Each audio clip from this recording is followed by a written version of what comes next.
Vous savez que j'aime bien chercher dans la Bible des échos à mes conceptions astrologiques.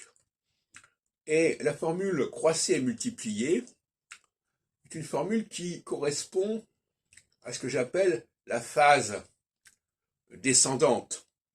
On passe de la matrice vers les dérivés. Parce que la notion de multiplication est évidemment synonyme de la notion de dérivation.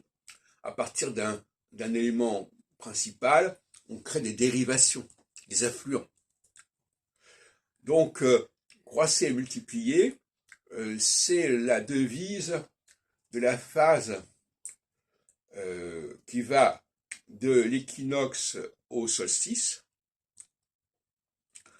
c'est-à-dire qui va de la matrice à la dérivation. Mais il doit y avoir un processus inverse qui doit compléter et qui va de la dérivation vers la matrice. Et à ce sujet, il faudrait revenir sur la question de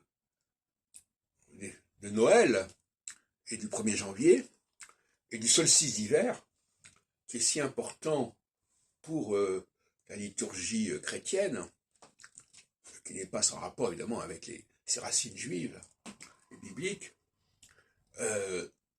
Le solstice d'hiver, c'est lorsque l'on est arrivé à une dégradation totale au niveau de la nuit qui est devenue beaucoup plus importante que le jour.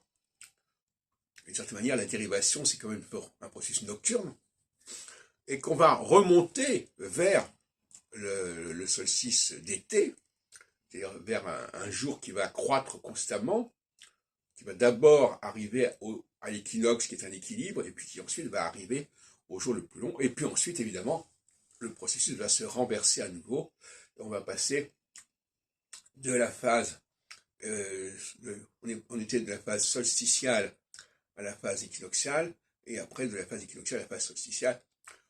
Donc, il y a là une circularité, comme j'emploie cette expression que j'emploie maintenant, logique circulaire, qui est à la base de ce que j'appelais tout à l'heure l'ingénierie sociale.